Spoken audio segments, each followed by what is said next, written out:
بسم الله الرحمن الرحيم. اهلا بكم دفعة ترقيات 2018. النهاردة جايب لكم اختبار بعدي هنحله مع بعض، وبرضه هعرفكم ازاي تطبع الافادة من غير ما تطلع وتدخل تاني عشان تطبعها. ده الاختبار البعدي اللي عندنا، يسهم نقط في اتاحة فرص كبيرة وغير محدودة امام افراد المجتمع الراغبين في المشاركة بانشطة التطوع. طبعا هيبقى العمل التطوعي. 2. في التدريس التفاعلي يحث المعلمون في مجتمعات التعلم المهنية عن طرق لتحسين نقط، ويتم ذلك بصورة جماعية. نشوف الاختيارات، هتبقى عمليتي التعليم والتعلم. ده في التدريس التفاعلي. المبدأ الذي يعني الممارسة تطبق النظرية من خلال عملية ترجمة مستمرة هو مبدأ ايه؟ نشوف الاختيارات مع بعض ونشوف المبدأ ده مبدأ ايه. طبعا هيبقى الاستناد الى النظرية والممارسة والتحول. عملية تتضمن الجهود المبذولة من افراد المجتمع ومؤسساته القائمة على الرغبة والدافع الذاتي. طبيعي هيبقى العمل العمل التطوعي، لان قائم على الرغبة والدافع الذاتي، يبقى العمل التطوعي.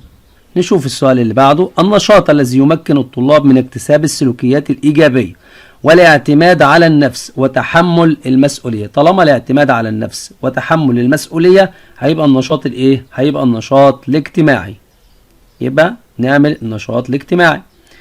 تساعد في تحديد وضع أفضل تصميم البحث وطرق جمع البيانات واختبار العينة. طبعا البحوث الاستكشافية.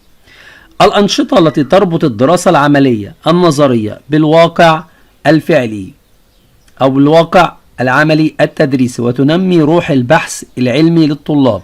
طالما روح البحث العلمي للطلاب هتبقى الأنشطة الأنشطة العلمية. يبقى هنختار العلمي.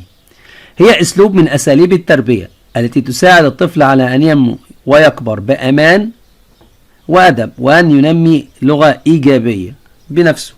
يبقى هتبقى التربية الإيجابية. بحوث تحليل السياسات تهدف إلى وضع سياسات بديلة. طالما تحليل السياسات ووضع سياسات بديلة تساعد في تحقيق مجموعة من الأهداف، يبقى العبارة هتبقى العبارة هتبقى عبارة صحيحة. يبقى هنعمل صح. نشوف السؤال اللي بعده. البحوث شبه التجريبية دراسة تجريبية ولكن ينقصها شرط أو أكثر من شروط الدراسة. طبعا العبارة صحيحة. نشوف بقية الأسئلة. البحوث الاستكشافية تساعد الباحث على اكتشاف أبعاد وعوامل المشكلة. استكشافية وتساعد الباحث على استكشاف أبعاد وعوامل المشكلة. يبقى العبارة عبارة صحيحة. يبقى هنعمل صح.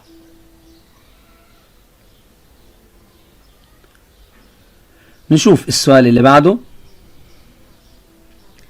العمل التطوعي هو عمل نقط نابع من إرادة الفرد دون الهدف للربح أو مقابل مادي. طبعا العمل التطوعي هو عمل عمل اجتماعي دون الهدف للربح أو مقابل أو مقابل مادي. يبقى هنشوف الاختيارات ونختار عمل اجتماعي. يلا نفتح الاختيارات مع بعض. يبقى هنختار كلمة اجتماعي. نشوف السؤال اللي بعده. لا يسهم العمل التطوعي في التقليل من تحديات المشكلات الاجتماعية والسلوك السلبي داخل المجتمع. طبعا العبارة خاطئة. يسهم العمل التطوعي. الأنشطة التي تربط الدراسة العملية النظرية بالواقع العملي التدريسي وتنمي روح البحث العلمي. طبعا دي الأنشطة الأنشطة العلمية. هي الأنشطة الفنية؟ لا، العبارة خاطئة. يبقى العبارة غلط مش صحيحة. دي الأنشطة العلمية. نشوف السؤال اللي بعد كده. من النتائج المترتبة على تفعيل الأنشطة الختامية تعديل نواتج التعلم. هنعملها إجابة صحيحة. بعد كده نعمل إنهاء الاختبار. بعد ما انهينا الاختبار شوف مكتوب عندنا لقد اجتزتم الاختبار بنجاح. بدل ما اطلع من الامتحان تاني او بطلع من الصفحة دي وادخل تاني عشان اجيب الإفادة، لا مش هعمل كده. هروح فين؟ هروح عند الصفحة الرئيسية اللي موجودة فوق دي. شايفين الصفحة دي؟ اضغط على الصفحة دي.